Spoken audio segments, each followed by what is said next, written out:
Supervisor for the City of College Station. How are you doing? I'm good. It's a wonderful Tuesday morning. Summer's about to happen, so I'm feeling good.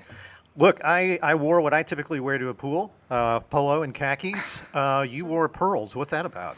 I always wear pearls. In fact, it's part of my Instagram handle, if you know me, like for my friends and family and all that. So I prefer pearls. I think pearls are classy, and so I've been wearing pearls, I don't know, maybe 15 years now. And my son, for Mother's Day, actually always gets me like a new set of pearls to wear. I like that. That's a good look. Yeah, these are my work pearls, so they're not expensive. I have like expensive fancy pearls, and then I have like work pearls, and then I have like workout. Like I'll work out. I leave my pearls on when I do yoga and work out and stuff like that. So then I have like a cheap pair that I wear. I think that's pretty awesome. Shows how versatile you are. Yeah. So before we talk about you, explain to people where we are. What is this facility? So we are at Adamson Lagoon. This is our main facility with the City of College Station. We have our 3 pools in total. So we have the Cindy Hallaran pool on Rock Prairie and then Thomas Park pool on James Parkway that's behind City Hall. But Adamson Lagoon is kind of our crown jewel, our biggest one, our most popular one, the one with the water slides. It's been open since the 70s. It's gone through some major renovations, but I think it's definitely part of the heart of the City of College Station. Well, at least during the summertime, May through August. So rarely is it this calm. No. Well, for 8 months out of the year, yes, it is very calm. For 4 months out of the year, it's almost like Disneyland for our local residents. So we are packed, crammed. In fact, we open Memorial Day weekend for Memorial Day weekend, and I'm expecting just huge numbers of crowds. That's good. Yeah. So before we get into May being Water Safety Month, which is a very important topic, tell people a little bit about you and your background and how you got to be pool supervisor.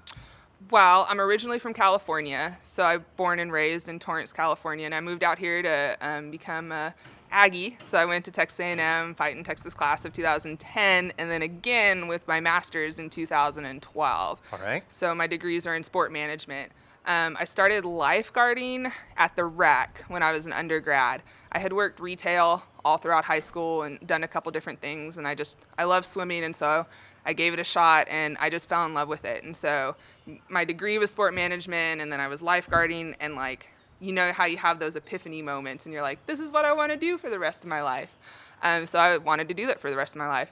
So I got my master's and was looking for jobs, and you know how hard it is out there for a recent college grad. So what I ended up doing is I continued to work as a lifeguard.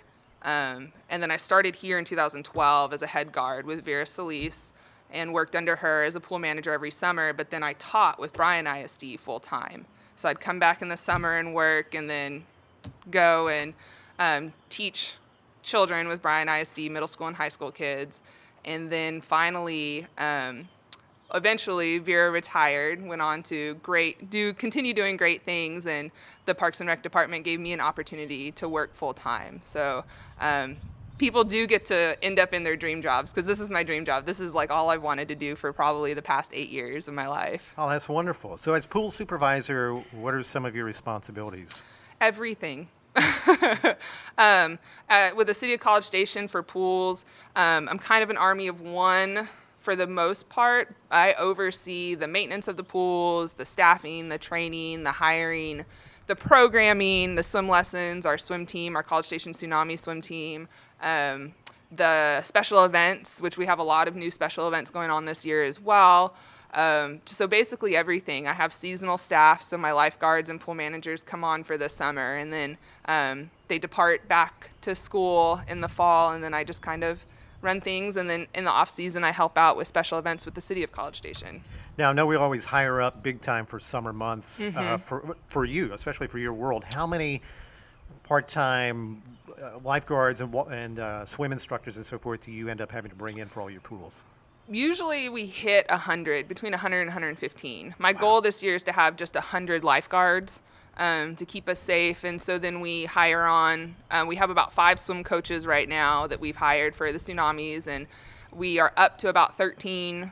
I want to get at least 15 WSIs, and then managers are sitting at about 15. So roughly 100 to 115 people. Is it getting harder to find kids or teenagers who want to do this as a summer job, or do you have just as many, as in past generations? I think that lifeguarding, back in the 60s, 70s, 80s was like a cool summer job, before there was a lot of research done on drowning, and, they started getting, when it was cool to just come lifeguard and hang out. And then, research came along and they've started really scientifically developing life-saving techniques. And lifeguarding is a hard job. So I would say, yeah, it's kind of hard to find teenagers that have, that are able to perform the rescue skills, but then just to want to work. Like, it's a hard job. It's the only responder job where if something happens, there's no alarm or buzzer to kind of alert you. You are the alarm and buzzer. And so you're sitting in the heat, you're watching water, protecting our community. When you come off, we are our own janitorial and maintenance services. So the lifeguards clean everything, the whole facility at the end of the night, the bathrooms, the decks.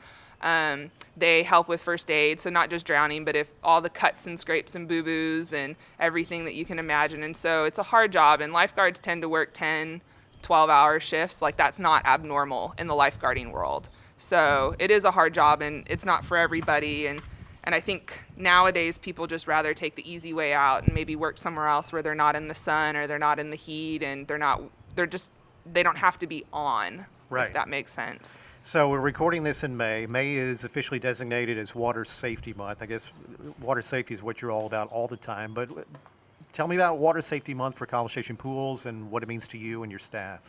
Yeah, it's funny. Once I became a lifeguard, I couldn't go to like pool parties anymore because I'm just like, I'm always on. So it's like, oh man, something bad's gonna happen. You can't even relax, can you?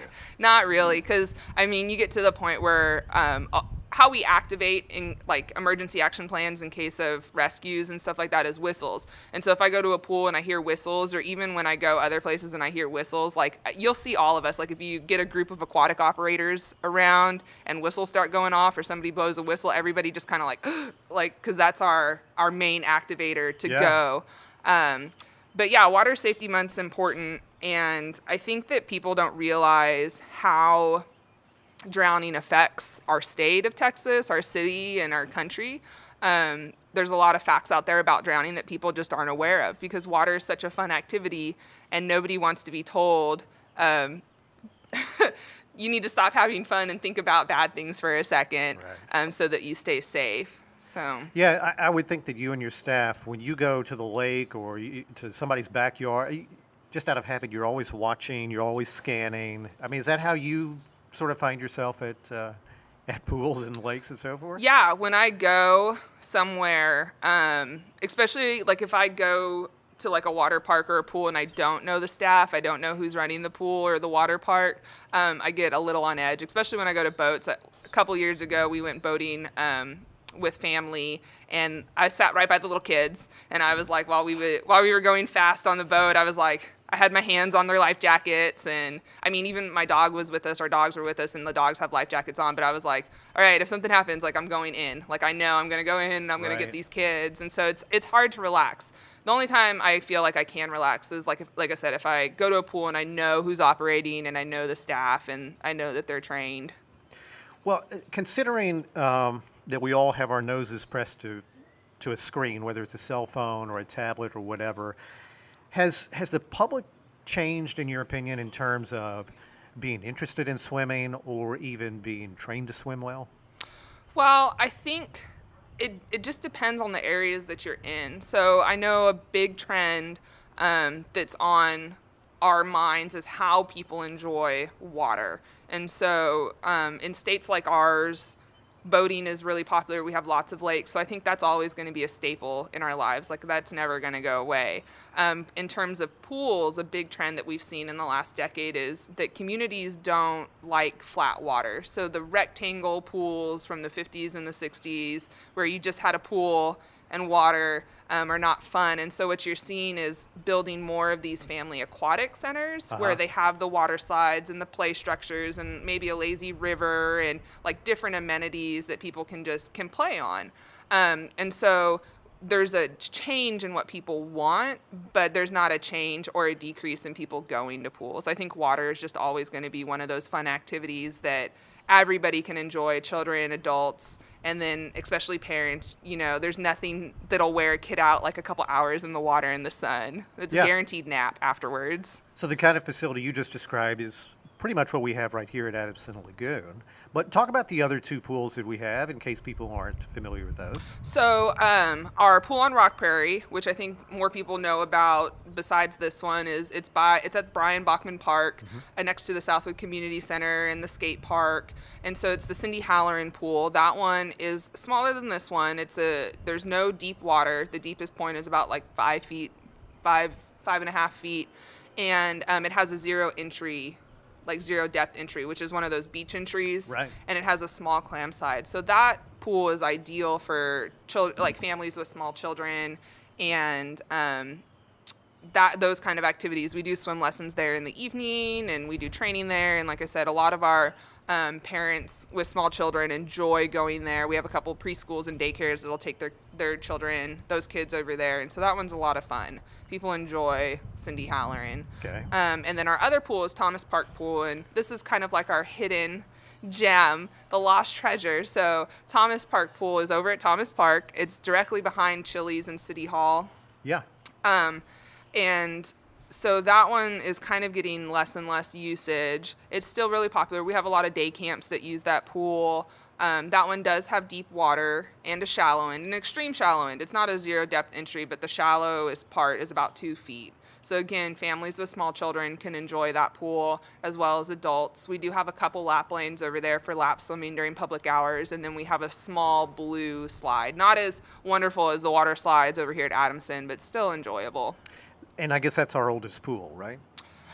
Yes, I think Adamson is older by like a year or two. Oh, is it? I think so. Those Thomas Park and Adamson were built around the same time. Okay. And then Cindy Hallaran was built around in the 80s. So tell me about what you see with parents, because when I was growing up, I think the biggest thing we had to worry about were parents at the pool with their kids, maybe reading a book and getting lost in a book, or maybe even falling asleep because it's so relaxing out there. What kind of struggles do you and your staff have with parents and maybe not paying attention in the way that they should? Well, unfortunately, that hasn't changed much. And we feel again in the aquatic industry that it's almost gotten worse. That there's parents out there not watching their children like they should. It happens a lot in guarded pools, but also unguarded pools like your HOA and your community pools and ponds and backyard pools. People they're just having fun. They just get caught up and they don't think about it. I think there's also in terms of adults that have never been trained as a lifeguard or trained to recognize what drowning looks like. There's a couple articles that have been passed around this month against with my counterparts in other cities about how unless you're trained, you may not recognize the signs of drowning because it's not what it looks like in the movies at all. And so it's a big push for us to try and educate adults and children that you need to be supervising your children. There's been 20 fatal drownings in the state of Texas so far this year, and we haven't even hit summer yet. And all of those have been in ponds, lakes, backyard pools. So not one yet in a guarded facility, all in unguarded facilities, and the children were not being supervised properly. Well, I'm sure parents take for granted when we come into an environment like this and we know there are lifeguards present, we let our guard down as parents and feel like, oh, we don't have to pay as close attention because somebody else is doing it for us. So you guys end up being babysitters. Babysitters. It's kind of the ongoing, I don't want to say joke, but it's like the ongoing term that lifeguards are babysitters, and that's not our job. We watch water, not children, and so we're looking for things that could be wrong in our water, not specifically for children, not just watching children, because if we watch 1 or 2 children, then we're not watching the whole pool. And so we pushed last year, and our policy has always been that if you have a weak or non-swimmer or a swimmer in a life jacket, that they need to be within arm's reach of a parent. And so we really came down on that hard last year. And so we had signs made just to help us help the community watch your children. We handed out little swimming safety tips with every receipt, and that stated our policy. And if parents were not watching children, then we got children back to parents, and they were, you know, asked nicely, you know, please watch your children. If it was an ongoing problem, if we had a child that we were continually having to get back with their parent, then there is the possibility that we would ask someone to leave, because that you're just endangering your child's life and you're endangering the people's life around you. Because if the lifeguard is constantly having to help or assist with a child that's not with their parents, then where does that leave everybody else in the facility? Yeah, yeah. So I know you guys train a lot of kids every year how to swim, how to become stronger swimmers. What if there is somebody a bit older, an adult who may never have acquired those skills when a child? Do you guys actually help people, older people, learn how to swim as well? We do. We have adult learn to swim classes, and so they're tied in along with our regular swim lesson classes. So when you open the guide or go to the website and you look under swim lessons, it'll say adult beginner, and adult by our standards starts at 16, because we know it's hard for the older teenagers. We don't want to train them with kids because adults learn differently. And so we do have adult beginner classes in the morning out here, in the evening at Thomas Park. And another thing that we've added this year is an adult learn to swim workshop style class. I added it. It's on Saturdays at Thomas Park Pool. And so I know that time commitment is a big thing for adults. You know, how do you commit to 4 classes, 8 classes to learn how to swim? And so the workshop style class that I added this year, is so that adults can kind of pick and choose what classes they can make. And so it's every Saturday, 9 a.m. to 9:45 at Thomas Park. It's $10 per class. So if you can come this Saturday, you can come this Saturday. If you can't come next Saturday, then don't worry about it. You know, you're not paying, you know, $40, $50, $60 for classes that you can't make. So you come when you can make it. Is there a general age when people sort of cycle out of the pool usage and just don't do this anymore? Are you finding that older people are starting to spend more time at pools as well? Yeah, I think... I didn't phrase that really well, but you know what I'm saying. There's no age limit on, like, water fun. Like, there's just no age limit. And so children obviously love water for what it is. You come, you play, you ride slides, all of that stuff. You know, I think young adults and adults love water, especially if you have family. It's just a fun activity. You cool off in the summertime. And then we have our baby boomers, are one of our larger populations, and that have been active their whole life, or even if they haven't been as active. And they find that now that as your bodies start to get old, you know, you're trying to find ways to help keep your body in shape and to stay active. And water is a great resource for seniors, for semi-seniors, or anybody with injuries. And so we have water fitness classes that we run Monday through Friday over at Cindy Hallaran. And so, yeah, we are packed over there with older adults without families, doing our water fitness and lap swimming. Because again, it takes your body weight off, so it's no impact. Yeah. You know, for those with arthritis, back problems, knee problems, it's a great exercise because you're not putting as much strain on your body. So water fitness, lap swimming, those kind of activities, or even just water rehabilitation. We have a couple places in town that do water therapy and water rehab as well. So if somebody's listening to this interview, whether it's Water Safety Month or any time, and they would like to do something to improve the water safety skills for themselves and their families, what are some of the first steps they can do? Well, I would say, you know, there's a lot of resources online. And so, unfortunately, we don't offer lifeguard classes year round. It's a goal that I would like, and to do community type lifeguarding where you're maybe not getting trained to work as a lifeguard, but we're teaching you signs of drowning, basic rescue skills, that kind of stuff. But there's a lot of resources online that people can access where they can find skills, you know, resources to help them learn how to be safer around the water, especially for backyard pools and ponds. There's lots of things out there that you can do to protect your family, protect your communities, you know, and a lot of pool builders will install fences around pools, barriers. There's a lot of resources in terms of learning CPR. So if you can, again, not even necessarily being certified in CPR, but there's a lot of resources out there where you can go take a training, and then that helps as well. Just knowing general CPR, just in case something happens, is a great skill to have. Okay, so let's talk about another important topic. What are some really weird things you've seen happen at your pools? I mean, just things that stick in your mind like, holy smokes, I can't believe that happened.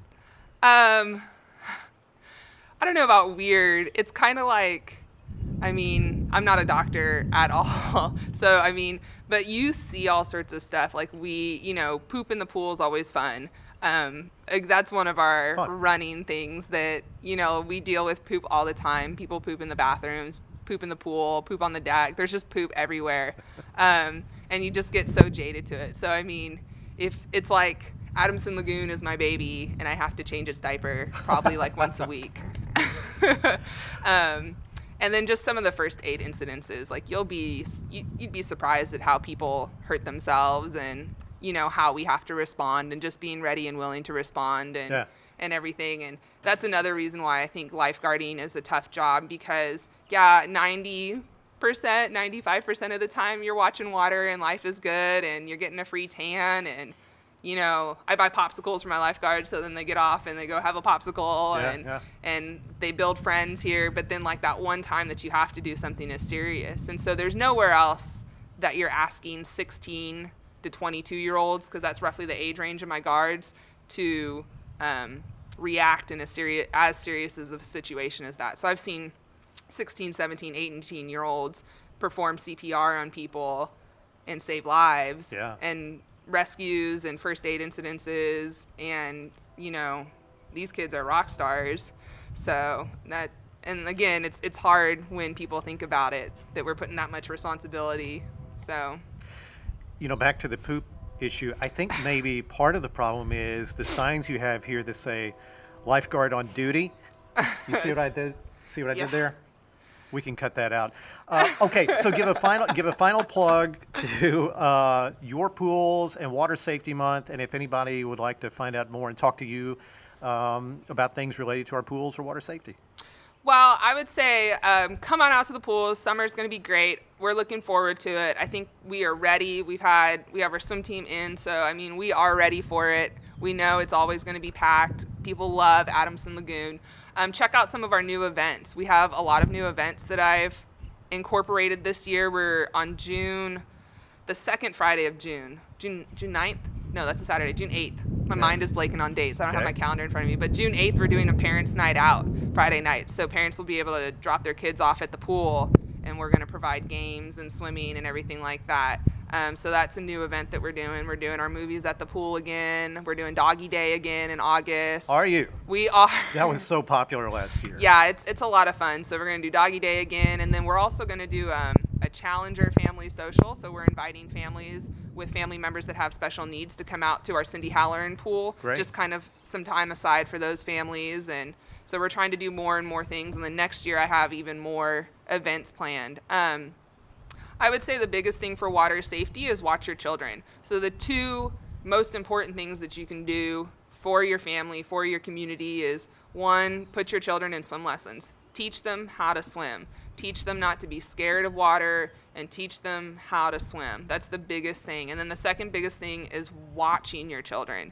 You have to watch your children and be aware of where they are at all times. And children can drown in guarded pools. Children can drown when you least expect it. And even if you know how to swim, you can drown as well. You never know when something can happen, like a health incident. If somebody has a seizure and then they have a seizure in the water, that's something that we can't necessarily prevent. So, you have to be watching and swimming with a buddy. Don't go swimming alone.